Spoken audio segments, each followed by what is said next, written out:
Just two adjacent girls living in a lovely world.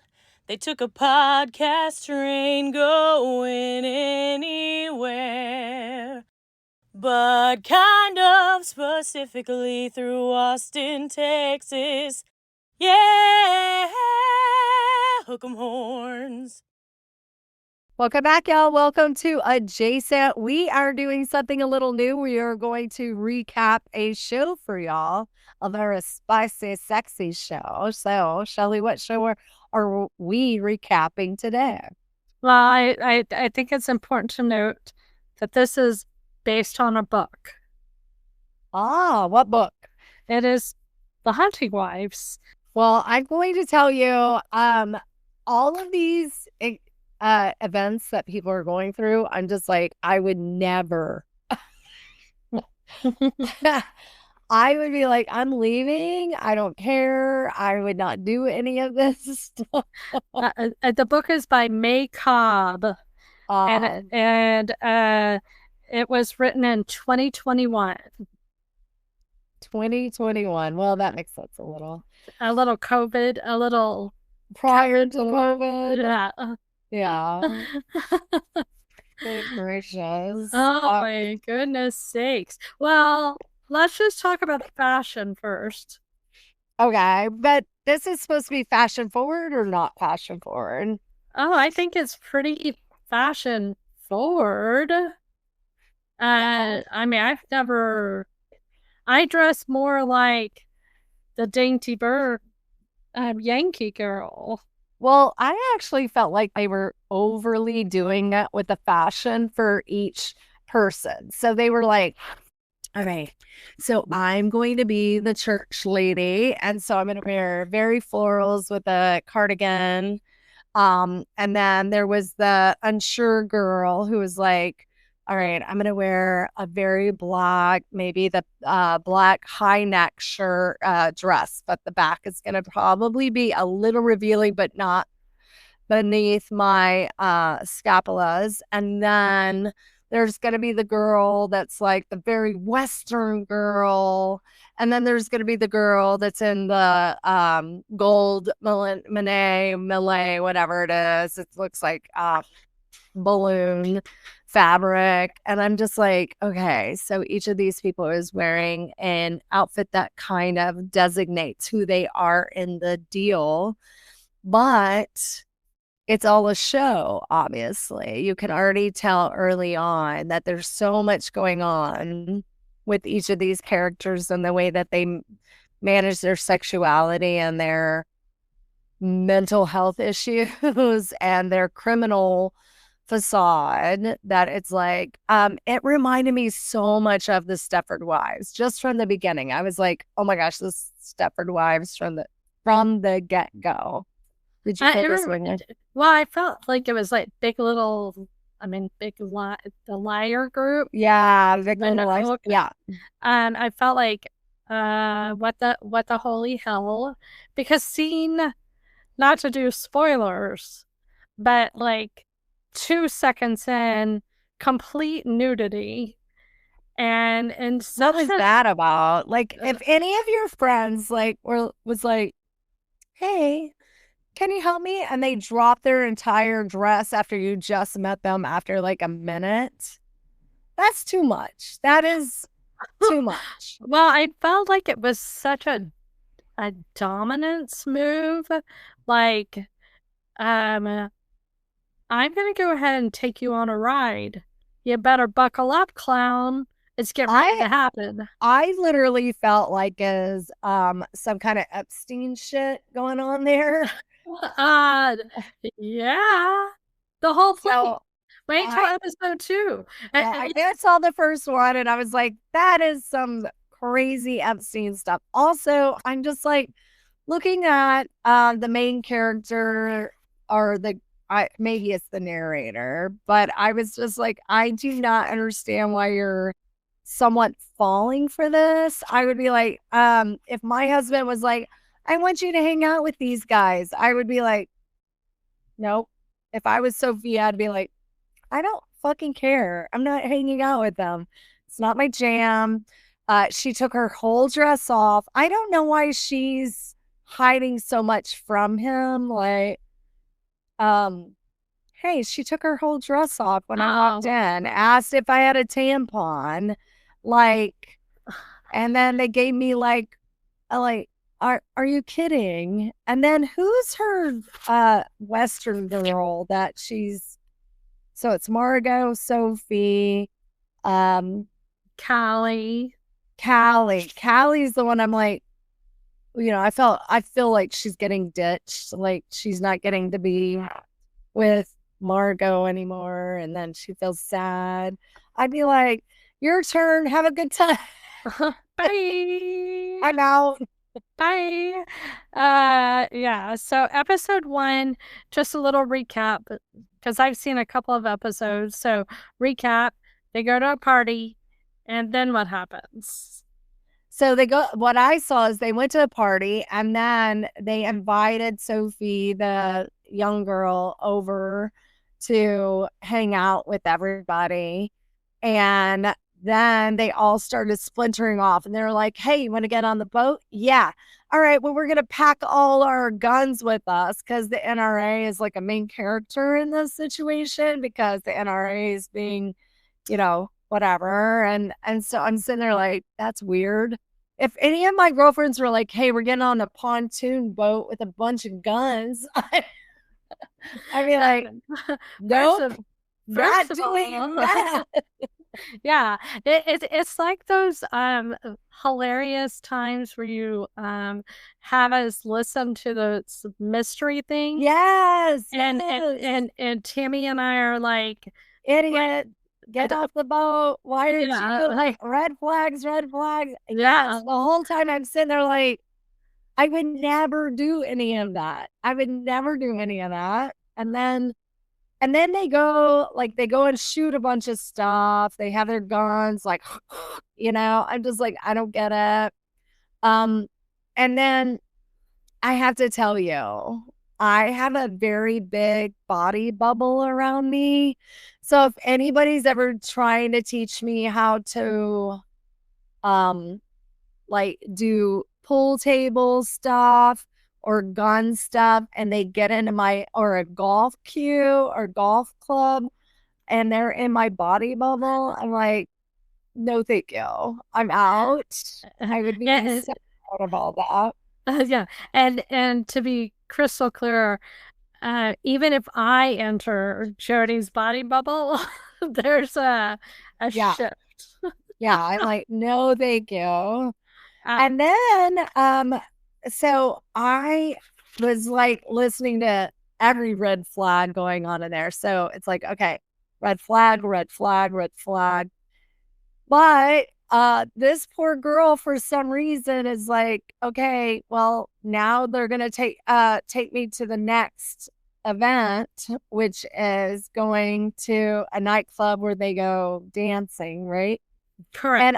And I was like, there is a very clear rule when it comes to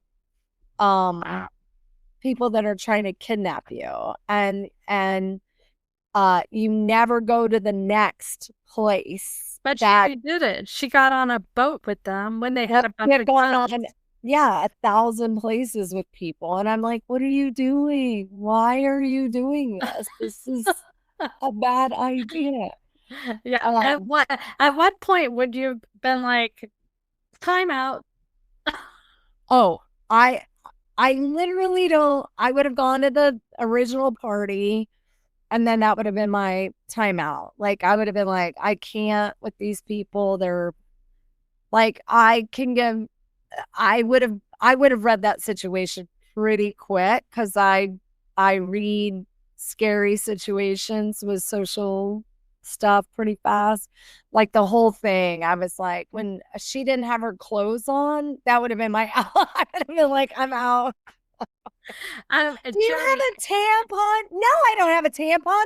I'm over 50. I haven't had a tampon in 10 years. Why would I have a tampon? Jody, because you are so good at speculating, what do you think is going to happen? Oh, okay. So I haven't read the book. Neither have I. No. Oh, okay. Okay. So basically, that creepy, who I normally love that character. I know that I actor, love that actor. Dermot Mulroney. Yes, I love him normally, but I'm like,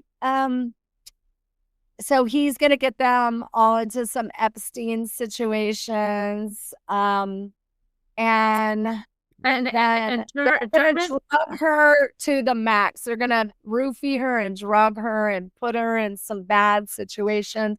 And then for some reason, she's gonna feel like she owes her husband because she already hinted to that in the first episode that she was in a bad situation. Probably she got a DUI. I'm like, guys, like it's not worth it. Just, own up to it. When you make a mistake, own up.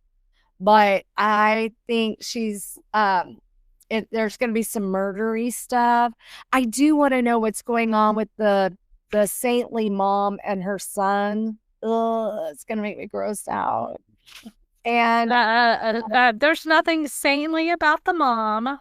And you're referring to Brad. Yeah, and Brad and he has a cute girlfriend, and I wonder if she's the one that's running at the beginning.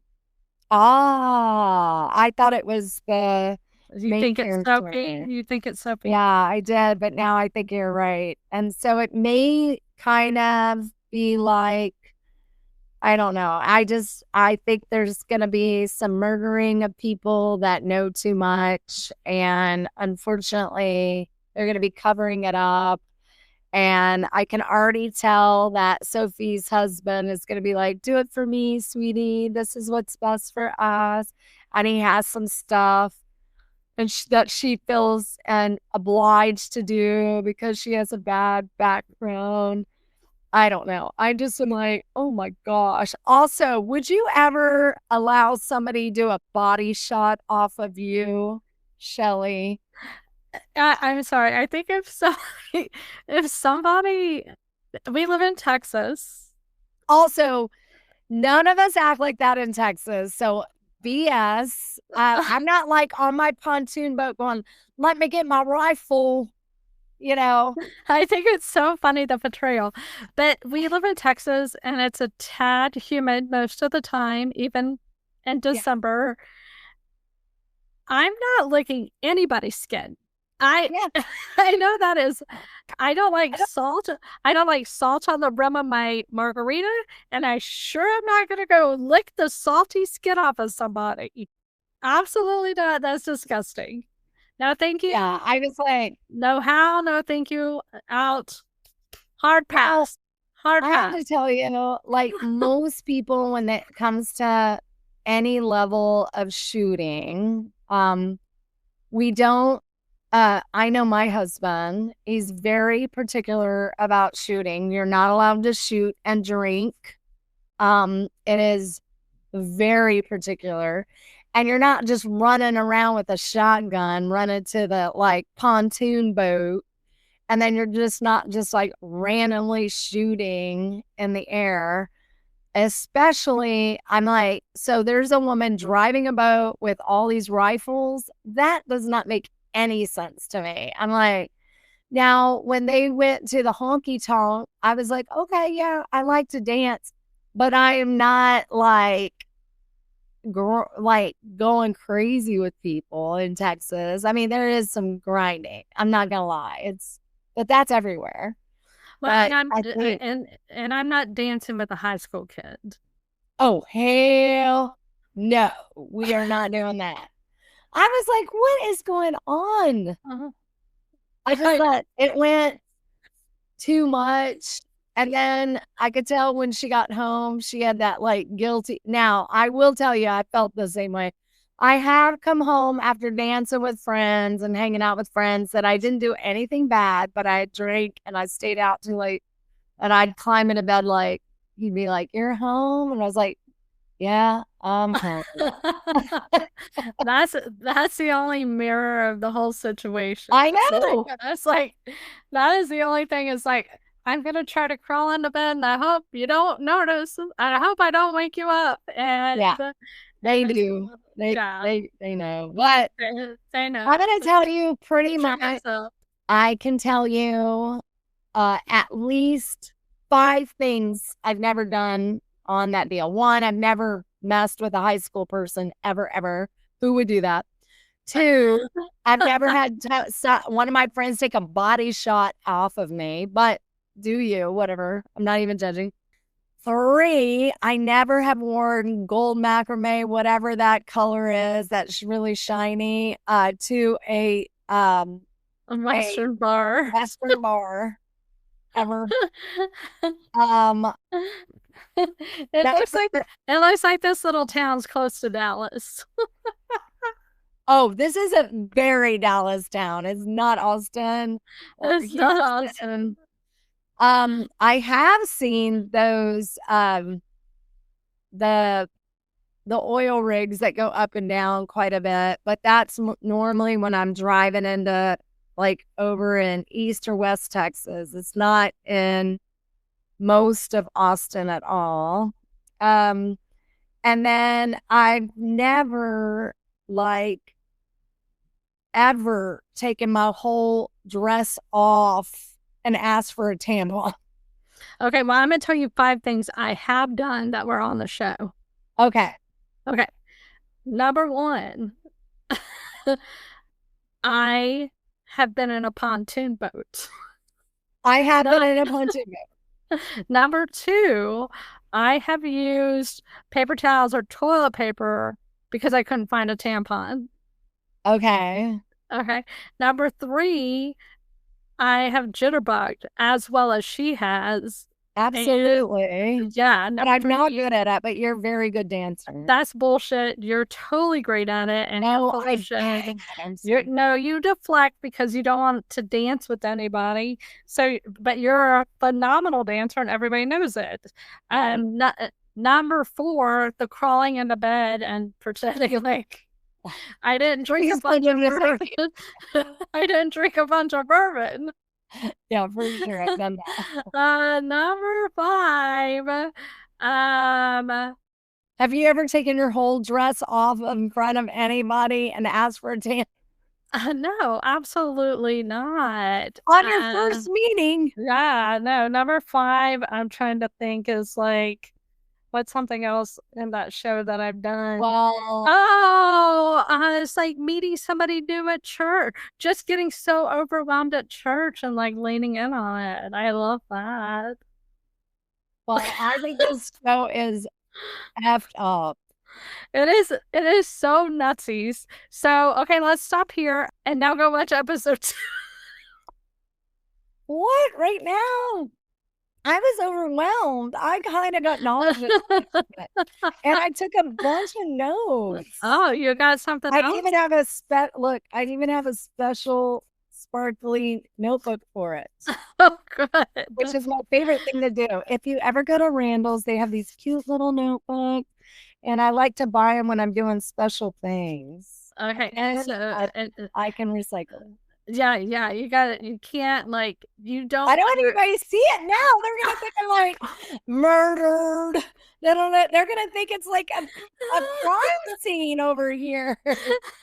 I'm like, she murdered and she molested and she and they're gonna think it's all my friends. I know they're gonna think you're like this is not my life. I did write. Look, hunting wives may. I don't know what that says, but it just wrote hunting wives. Look. Okay. Well, then cops. This is not my real life. Exactly. Don't investigate. Yes. Another thing I've been is at an event where somebody said they might run for governor. Oh. Yes. I did like that the main character's a nail biter like me. Oh my gosh. She's in public relations. They're fiddler. Oh, I thought it was so funny when she pulls up to the main thing and they were like, NRA party, fiddlers and guns and taxes. I'm like, what the frig? That is not. Well, I can't imagine why people think people in Texas are nuts. Yeah, and then then the woman comes in right before she drops her dress, and she goes, "What are you doing?" She goes, "Do you want a drink?" She goes, "I don't drink, but I'm taking a Xanax." She goes, "Can I have one?" Sure. What? You don't even know this person. What if they have an allergy? Wow. And you don't even know if she washed her hands after she put the Kleenex between her legs to catch her menstrual cycle. And then Margot reminds me of Catherine from Southern Charm. 100. Oh, wow. Wow. I thought there was a lot of racist stuff going on there. And then I wonder how Baylor feels about having Baylor University dropped. That tracks. Hey, I have a question. Do you think that he will become the governor of Texas in the show? Yeah, for sure. Okay. But I also wanted to tell you that Sophia, the main character, reminds me of Krista, our friend. Oh, she's gorgeous and she's fun. so like weepy. Yeah. You know. And then Graham is, of course, a great Southern name. And then I don't know. I just who reminds you of the preacher's wife? Oh gosh. You. Me. But I want to molest my kid. Oh, there's nothing about her molesting her kid. That's you can tell she's very controlling and very wants it to be very perfect. But she's putting him in vulnerable situations. He's not having sex with mama. Yeah. He's having sex with mama's friends. Yeah, that's gross. I don't think mama I would never do that, by the way. I don't think mama knows. Yeah, I don't like that part. Anyway, so I got a few good notes, but no, I am not the preacher's mom or the kid, whatever. I felt so bad for those kids. And then when that poor girl's Sophia's waiting for the Uber, and then somebody goes, "Let me drive you home," and at least she had enough no, that's not a good idea. I was like, he was like, "Hey, you hang out with them. You might be down for this. Let's party." That was pretty. I do not like this show. Okay, get what John's on his way to Brit Floyd to go watch episode 2. Oh God. Okay. Bye. Text me. I'm grossed out.